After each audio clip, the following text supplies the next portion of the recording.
یہ حضرت جبرائیل ہی سے یہ میں نے آپ سے کہانی کہا، یہ حقیقت ہے۔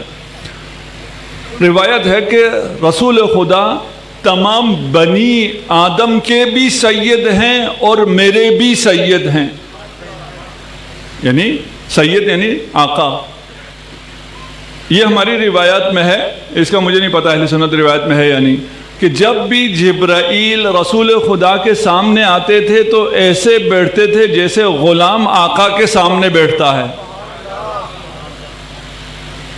اس کے علاوہ بہت ہے، اب میرے خیال میں اتنا کافی ہے، وقت آ رہا ہے، اس میں آپ کی مرضی ہے، آپ اس سے کتنا مزید حاصل کرنا چاہتے ہیں۔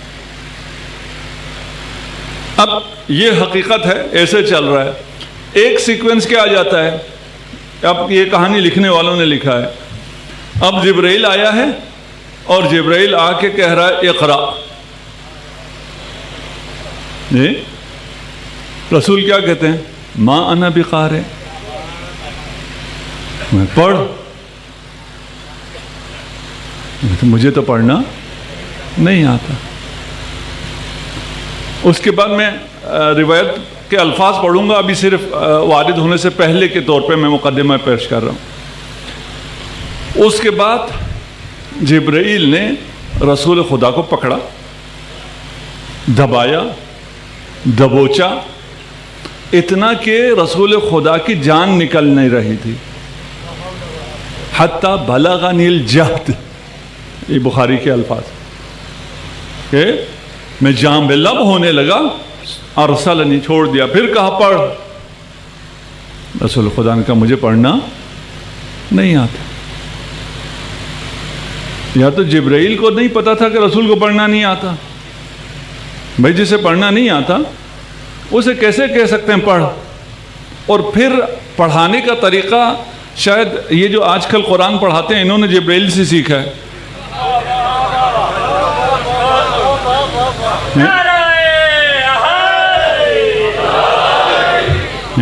یہ ہم بچے کو قرآن پڑھانے کے لیے بھیجتے ہیں، وہ ڈنڈے مارتا ہے۔ الرحمن علم القرآن، خدا کہتا ہے رحمان قرآن کی تعلیم دیتا ہے نا۔ یہ جھوٹی کہانی کی وجہ سے پتہ نہیں انہوں نے کیا سیکھ لیا۔ پھر دبوچتا ہے، پھر چھوڑتا ہے، پھر دبوچتا ہے، پھر پھینکتا ہے، بالآخرہ رسول خدا پڑھ لیتے ہیں۔ اب کون آقا ہے، کون غلام ہے، کون استاد ہے، کون شاگرد ہے، کس کا مقام بلند ہے، کس کا مقام پست ہے۔ آپ ایک فوجی شہر میں رہتے ہیں، JHQ ابھی تک آپ کے پاس ہی ہے، کچھ عرصے میں شاید آ جائے گا ہماری طرف۔ یہاں ایک جنرل ہو اور ایک صوبیدار ہو۔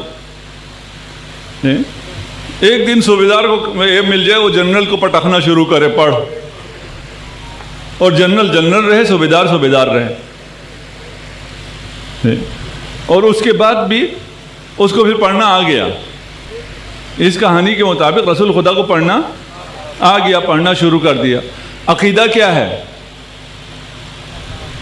ان کا؟ عقیدہ کیا ہے؟ یہ ابھی بھی کہتے ہیں رسول خدا امی تھے، رسول خدا کو پڑھنا لکھنا نہیں آتا تھا، یہ ابھی بھی عقیدہ ہے۔ بھائی جبرائیل نے اتنا ٹارچر کیا، ٹارچر کرنے کے بعد پڑھنا آ گیا نا؟ کہتے ہیں نہیں، پڑھنا نہیں آیا۔ اگر اس ٹارچر کے بعد پڑھنا آ گیا تھا تو پھر نہ کو پڑھنا نہیں آتا، پڑھنا لکھنا نہیں آتا۔ اور جسے پڑھنا لکھنا نہیں آتا، یہ میں پریکٹس اپنی کلاسوں میں کرتا ہوں، میں کہتا ہوں کہ جو لکھ لے، جتنی اماؤنٹ لکھ لے کہ یہ اتنی اماؤنٹ مجھے دے گا، ہے نا، آج اس کلاس میں اتنی اماؤنٹ یہ مجھے دے گا، جو اماؤنٹ لکھ دو میں کاغذ قلم بھی دے دیتا ہوں، یہ لکھ دو میں اسے یہ اماؤنٹ دوں گا، ٹھیک کہتا ہوں، لیکن ایک شرط کے ساتھ، موبائل سے مدد لیے بغیر چائنیز میں لکھنا ہے، کوئی بھی نہیں لکھ سکتا۔ کچھ لوگ چائنیز پڑھے ہوئے ہیں، وہ میں پہلے دیکھ کے ادھر اعلان نہیں کر رہا، ادھر شاید ہوں چائنا سے آئے ہوئے لوگ بھی ہوں، نہیں لکھ سکتے۔ بھائی جب تمہارا رسول نہ لکھنا جانتا ہے نہ پڑھنا جانتا ہے، قلم دعوات مانگ رہا تھا، دے دیتے، لکھ تو سکتا نہیں تھا۔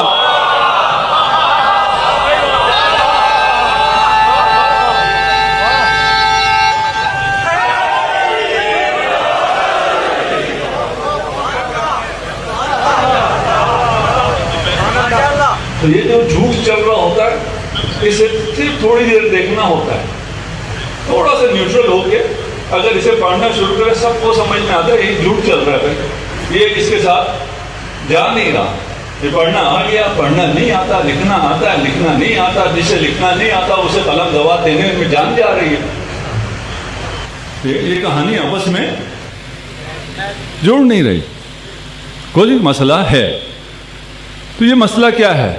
یہ روایت اگر ہم دیکھیں اس کو تو اس روایت کا اگر راوی زہری ہے اور ایک نام میں بھول گیا، اس کے بعد حضرت ام المومنین عائشہ ہیں، زہری اور کون تھا؟ زبیر تھا میرا خیال، دیکھ لیتا ہوں اس میں لکھا ہوا ہے۔ اچھا یہ واقعہ کب کا ہے؟ بعثت کا ہے۔ بعثت کے وقت ام المومنین کی عمر کیا تھی؟ جو یہ واقعہ نقل کر رہے ہیں اس وقت ان کی عمر کیا تھی؟ -13۔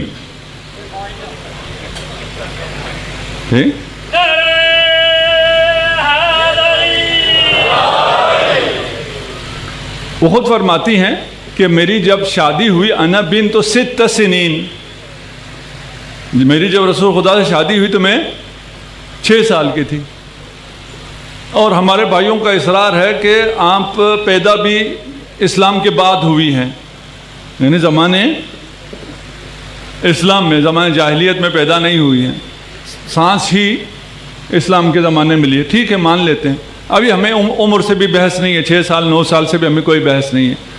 یہ یقینی ہے کہ اس وقت یا نہیں تھی یا -13 تھی یا بہت کم 2-4 سال کی تھی، تو انہوں نے خود تو نہیں دیکھا۔ جب انہوں نے خود نہیں دیکھا تو انہوں نے یہ واقعہ نقل کیسے کر دیا؟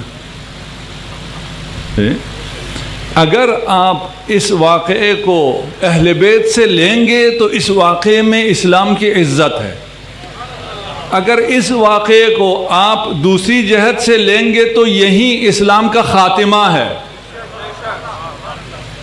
ابھی کیونکہ مجلس ہے اور میں وہ باتیں کر نہیں سکتا ہوں جو اشکالات اس بیان پر ہیں، اور جو مستشرقین نے اعتراضات کیے ہوئے، اسلام پر جتنے اعتراضات ہیں ان اعتراضات کی بنیاد یہی روایت ہے۔ اب اگر امر دائر ہے، یا ہم نے اسلام کی عزت بچانی ہے یا ہم نے کچھ اور کی عزت بچانی ہے، کس کی بچانی چاہیے؟ نہیں، مسلمان کہتے ہیں اسلام کی عزت کسی اور کی عزت بچانے میں ہے۔ بھائی آپ کو تو ناراض نہیں ہونا چاہیے، اس روایت سے اسلام پر اشکال آتا ہے، ٹھیک ہے نا؟ اور یہ روایت جو آپ کہتے ہیں کہ حضرت عائشہ سے ہے، یہ حضرت عائشہ کی روایت نہیں ہے، اس لیے کہ وہ اس وقت تھی ہی نہیں، اور اگر وہ جس وقت نہیں ہے اس وقت کا واقعہ بیان کریں تو پھر بتائیں گی کہ میں نے کس سے سنا ہے۔ آپ کہیں گے بھائی رسول کے گھر میں تھی، رسول سے سنا ہے، کیا بتانے کی کیا ضرورت ہے؟ آپ کو بتانے کی ضرورت ہے، انہیں تو بتانے کی ضرورت نہیں ہے۔ اس واقعے میں جو چیزیں وہ بتا رہی ہیں اس میں کچھ وقت رسول خدا بے ہوش ہیں، اس وقت کیا کیا ہوا اس کہانی کے مطابق رسول خدا کو تو پتہ نہیں ہے جو بتایا ہو، کہ جب میں ہوش سے چلا گیا تو پھر جبرائیل نے کیا کیا، رسول کو کیا پتہ کیا کیا، کہانی کے مطابق چل رہے ہیں۔ ہاں یہ کوئی گستاخی نہ ہو، ہم نہیں کہہ رہے رسول کبھی بے ہوش ہو سکتے ہیں، نہیں ہو سکتے، یہ ہمارا عقیدہ اور ہے نا؟ ہمارا عقیدہ اگر بیان کریں بہت اسلام کی عزت ہے ہمارا عقیدہ۔ پھر حضرت خدیجہ اور ورقہ بن نوفل کے درمیان جو گفتگو ہوئی وہ تو رسول خدا نے بیان نہیں کی، وہ تو رسول خدا کو پتہ نہیں ہے۔ اچھا حضرت خدیجہ سے سنا ہوگا، اگر رسول خدا کو نہیں تو حضرت خدیجہ کو تو یہ چیزیں پتہ تھیں، ان سے سنا ہوگا۔ تو حضرت عائشہ نے حضرت خدیجہ کو دیکھا ہی نہیں ہے، ملی ہی نہیں ہے، پیدا ہی نہیں ہوئی، یہ تو یقینی ہے، عمر جو بھی ہو۔ تو یہ روایت پھر آئی کہاں سے؟ ذرا صلوات پڑھ دیجیے محمد وآل محمد۔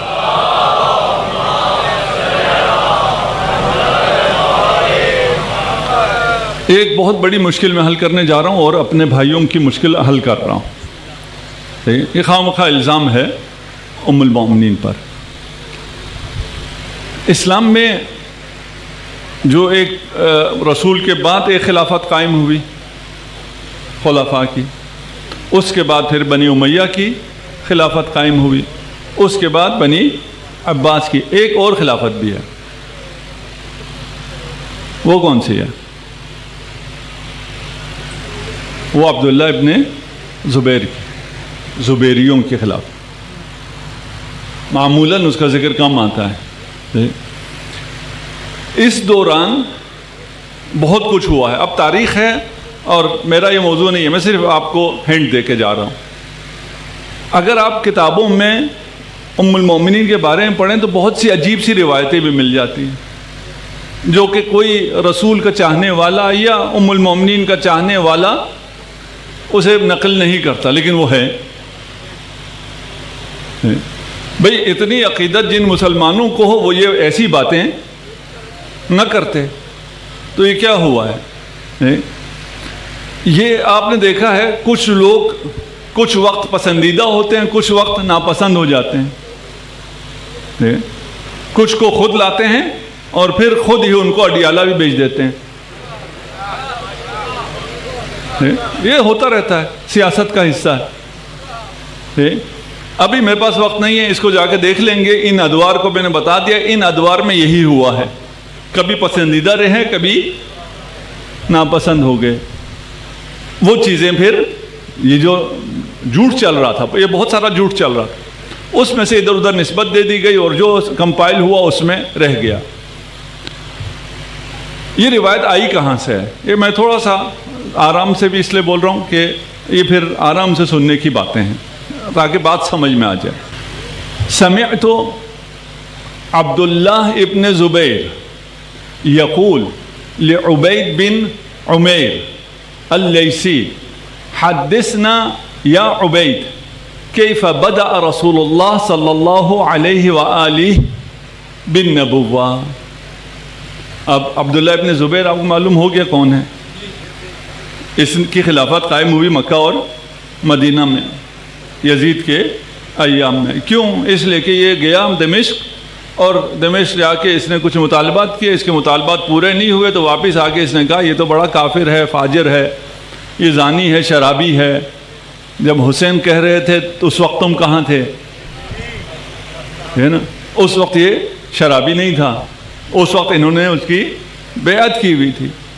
جب پیسے نہیں ملے، مطالبات پورے نہیں ہوئے، یہ خلاف ہو گیا۔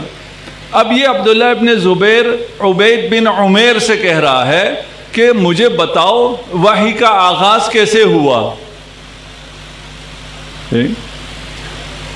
یہ عبداللہ ابن زبیر عبید سے صحابی بھی نہیں ہے، تابعی ہے۔ عبید سے کیوں پوچھ رہا ہے کہ وحی کا آغاز کیسے ہوا؟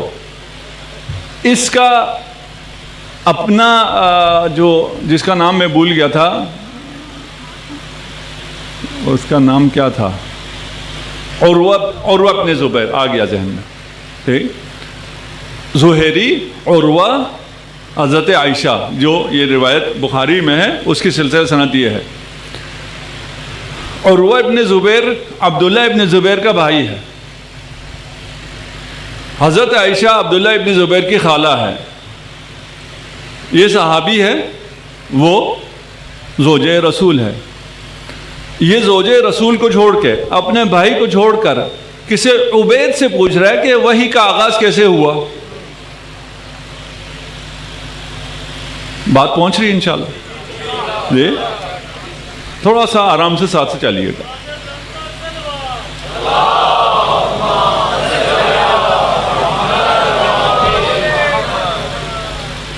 اس نے سنانا شروع کیا۔ کس نے؟ عمیر نے۔ عمیر کون تھا؟ عمیر قصہ گو تھا۔ قصہ خوانی بازار سنا ہوا ہے نا پشاور کا، ہے نا؟ وہ کیا ہوتا تھا اس بازار میں؟ کہانیاں سنانے والے ہوتے تھے. اس کو کہتے کیا ہیں اردو میں، کیا کہتے ہیں؟ قصہ گو.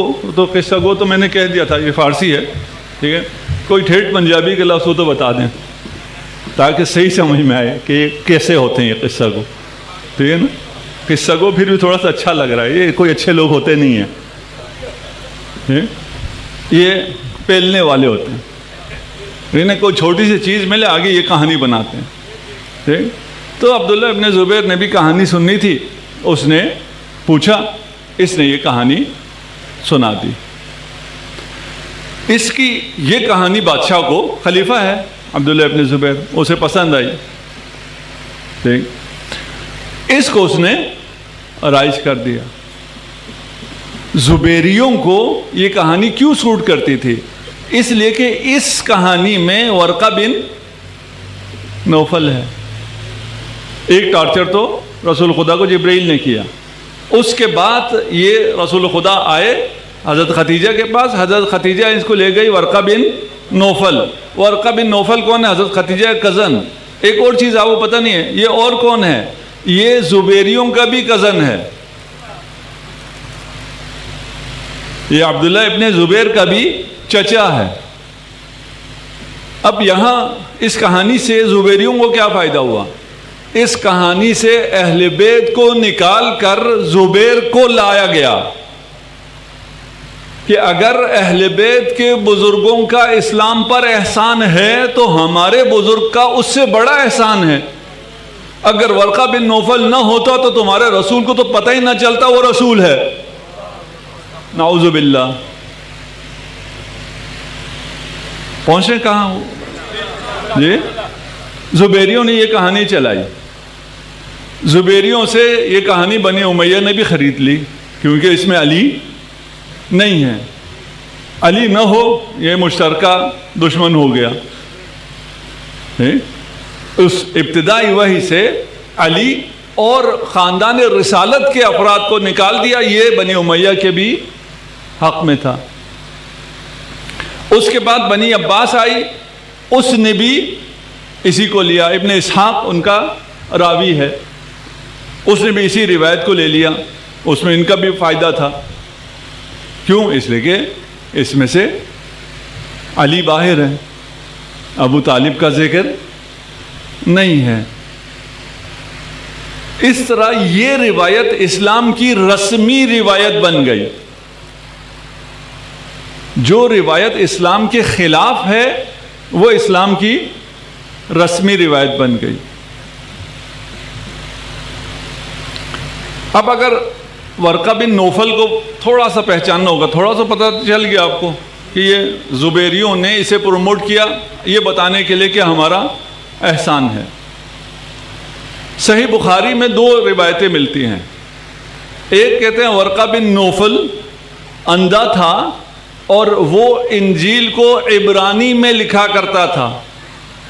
دوسری روایت ہے ورقہ بن نوفل اندھا تھا اور وہ انجیل کو عربی میں لکھا کرتا تھا. پہلے تو فیصلہ کر لو عبرانی میں لکھتا تھا یا عربی میں لکھتا تھا. ایک فیصلہ کرنا پڑے گا نا. چلیں یہ فیصلہ کر لیا. ہم نے ان سے پوچھا، انہوں نے کہا جی عربی میں لکھتا تھا. اس سے اگلی مشکل ہے اندھا لکھتا کیسے تھا؟ بھائی اندھا تھا، اندھا کیسے لکھتا تھا؟ وہ جب کہانی بنانی ہو تو بنائی کس نے ہے؟ عبید نے ہے. اس نے تو کہانی بنانی تھی نا. اس زمانے میں چیٹ جی پی ٹی تھا نہیں کہ کہانی اسے دے دو وہ بتا دے یار یہ سیکوینس ٹھیک ہے یا ٹھیک نہیں ہے.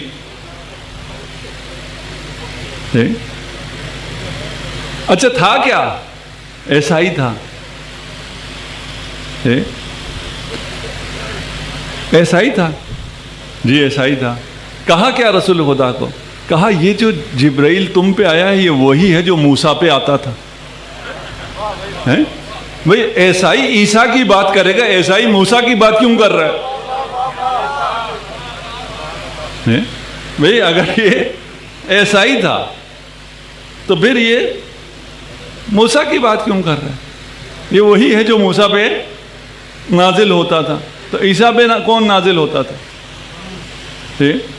یہ یہودیوں کی عیسائیوں سے ابھی دوستی ہوئی ہے اور یہ بھی بھگتیں گے. یہ عیسائی یہودیوں کی دوستی بھگتیں گے جیسے مسلمان بھگت رہے ہیں. یہ مسلمان جو ابھی بھی خیال کر رہے ہیں کہ ان کو کچھ نہیں کہے گا اسرائیل، یہ سب بھگتیں گے. یہ جتنا بھی اسلحہ لے لیں، یہ اسلحہ جو ہے یہ اسرائیل کے خلاف کام نہیں کرے گا، اس لیے کہ اسرائیل کے خلاف، یہود کے خلاف ایمان کام کرتا ہے یا علی کام کرتا ہے، وہ تم کہہ سکتے نہیں ہو.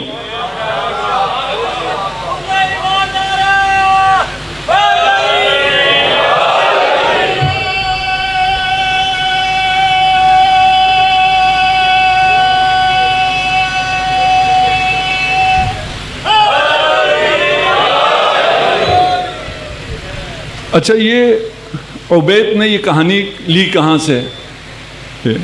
تو اگر آپ یہ ناول پڑھتے ہو، کہانی پڑھتے ہو، ڈرامے دیکھتے ہو، فلان کرتے ہو، تو یہ کوئی سب اکثر ایک دوسرے کا چربا ہوتا ہے. ایک وہاں چل رہی ہوتی ہے، اس کو تھوڑا سا ادھر ادھر کر کے یہاں کوئی فلم بن جاتی ہے، ڈرامہ بن جاتا ہے، ناول آ جاتا ہے. یہ ایک قدیس ہے، قدیس اگسطینیوس، یہ اس کا قصہ ہے. یہ ان کتابوں میں پہلے سے موجود ہے. وہ تھا، اس سے کوئی گناہ ہو گیا تھا، اس سے کہا 3 دفعہ، اس سے کہا پڑھ، اسے ٹارچر کیا، اس ٹارچر کے بعد وہ ٹھیک ہو گیا. اس کہانی کو اس نے لا کر رسول خدا پہ فٹ کر دیا. اب تو پتہ چلا نا یہ ہے قصہ کو. بھئی اینن یہی چیز 3 دفعہ ہی کیوں کہا ہے؟ یار جبرائیل کے پاس ایسی پاور ہونی چاہیے تھی کہ 1 دفعہ ہی سکویز کرتا اور رسول کو پڑھنا آ جاتا. یہ 3 دفعہ کیوں ہوا؟ اس لیے کہ پچھلی کہانی میں 3 دفعہ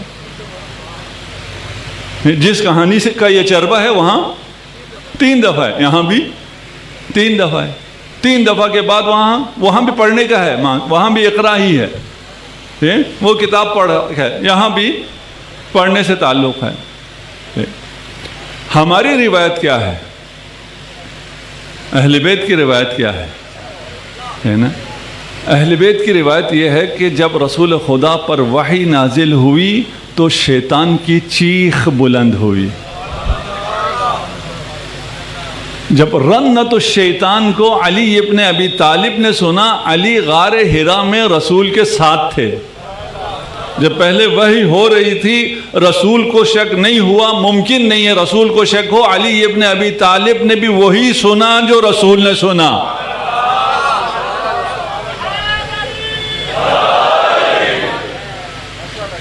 کوئی شک کی گنجائش ہی نہیں. وحی قلب پر نازل ہوتی ہے. جو چیز آپ کے دل میں بیٹھ جائے، وہ کیوں کہتے ہیں ان مجلسوں میں مت آؤ؟ اس لیے کہ آپ کی باتیں ان کے دل میں بیٹھ جاتی ہیں، اور جو دل میں اتر جائے پھر شک نہیں ہوتا.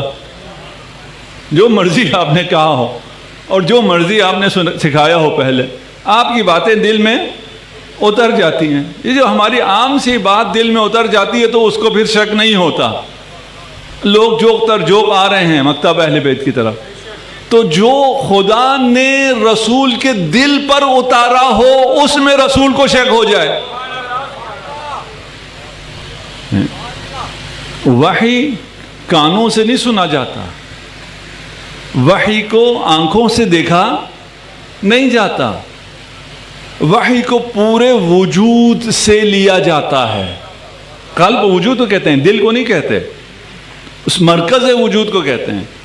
جیسے آپ کو اپنے ہونے میں شک نہیں ہو سکتا، اس سے بڑھ کر رسول کو وحی میں شک نہیں ہو سکتا. کون تھا یہ ورقہ بن نوفل جس کو اتنا بڑا کیا گیا ہے؟ تاریخ میں اگر آپ پڑھیں تو عجائب ہیں. ورقہ بن نوفل کی بہن کو پتا تھا کہ عبداللہ سے محمد نے پیدا ہونا ہے. یہ کہانیوں میں یہ بھی ہے. اور پھر ورقہ بن نوفل کی بہن کو جب پتا چلا کہ حضرت عبداللہ کی تو حضرت آمنہ سے شادی ہو گئی، تو انہوں نے آفر کی کہ نہیں، آپ شادی کے علاوہ بھی مجھے تھوڑا ٹائم دیں. اس لیے کہ مجھے پتا ہے آپ کے صلب میں کون سا نور ہے، وہ میں لینا چاہتی ہوں. نعوذ باللہ. میں بہت لفافے میں بیان کیا، اس سے زیادہ بیان نہیں کر سکتا. وحی کے موقع پر، اس سے پہلے آپ نکاح کے موقع پہ حضرت خدیجہ کے ورقہ بن نوفل ہے، اور بہت سی جگہوں پر ہے. ہماری روایت کیا کہتی ہے؟ ہماری روایت، ہماری تاریخ، اہل بیت کہتے ہیں ورقہ بن نوفل سرے سے مکہ میں تھا ہی نہیں. ورقہ بن نوفل تھا لیکن شام میں ہوتا تھا، تھا ہی نہیں ہے. وحی جب اتری ہے اس زمانے میں ورقہ بن نوفل کو پہلے ثابت کرو یہ مکہ میں تھا. یہ بہت بڑا چیلنج ہو گیا نا. ساری کہانی ختم ہو گئی. ایک آدمی کا وجود ثابت نہیں ہے کہ وہ مکہ میں ہے، وہ تصدیق کرنے والا ہو گیا. ہمارا کیا عقیدہ ہے؟ کفا باللہ شہیدن، گواہی کے لیے کسی ورقہ کی ضرورت نہیں ہے. اے رسول، اے محمد، تیری رسالت کی گواہی کے لیے میں کافی ہوں، اور وَمَنْ عِنْدَهُ عِلْمُ الْكِتَابِ.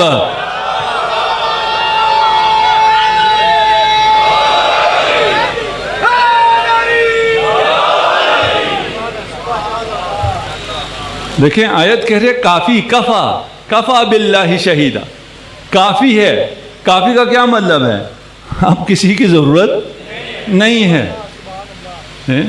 علی کی شہادت کے بعد کسی ورقہ کی کیا ضرورت ہے؟ کسی ورقے کی کیا حیثیت ہے؟ یہ ہم نہیں کہہ رہے، یہ قرآن کہہ رہے. صلوات پڑھتے محمد و آل محمد.